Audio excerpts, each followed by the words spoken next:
Mental health in the equestrian industry and amongst riders is a real area of growing concern.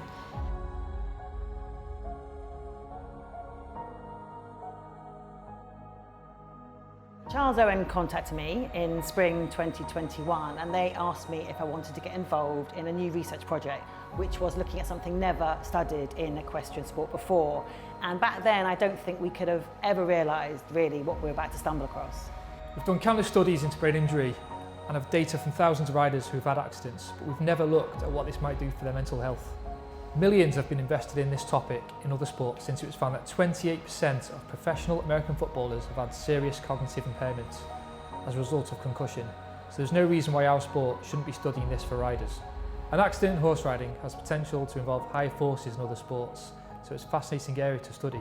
I wrote the study in conjunction with the University of Sussex, and then I had the task of finding people to get involved, and we were completely overwhelmed with the response we got. I can remember saying, if we have 200 participants, then that's great. And within a few days, we had over 1,000 people willing to take part and share their personal stories about their mental health, both before and after the accident. And we think it's the biggest ever study into rider mental health, and also the biggest study on female mental health in sport. So the data told us that over 58% of riders have suffered at least mild depression or worse, and that's even those with mild concussion.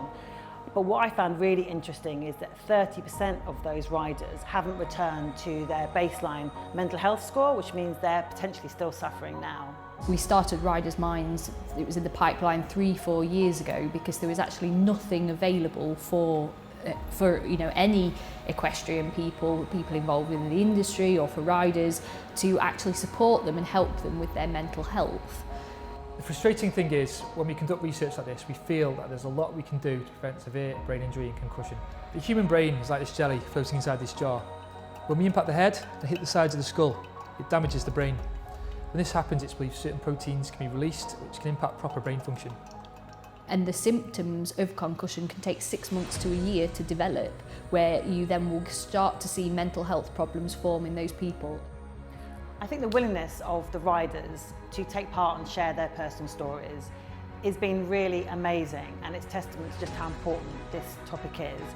And I just want to take this opportunity, you know who you are, people who took part, thank you so much for the time and thank you so much for your honesty, and we really do believe this is going to make a difference.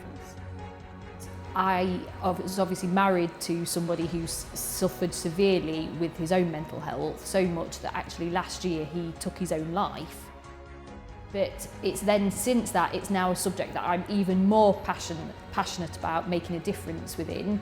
In the racing industry itself, there's suicides taking place each week, whether it be from anxiety, because obviously anxiety and panic attacks, things like that, can happen after a fall or an accident, which is why I think it's so important, the study and the research that Charles Owen are doing, and that that they're putting into the research and technology behind the helmets. I think it is so important. What we want to do is to give people the tools to be able to identify it, and not just the person suffering, but friends, family, trainers, people on yards, to be able to identify those problems which are starting as well, because then I think that the sooner that the people get help and that the problems don't escalate, the more chance that we always have of them being able to do something about it.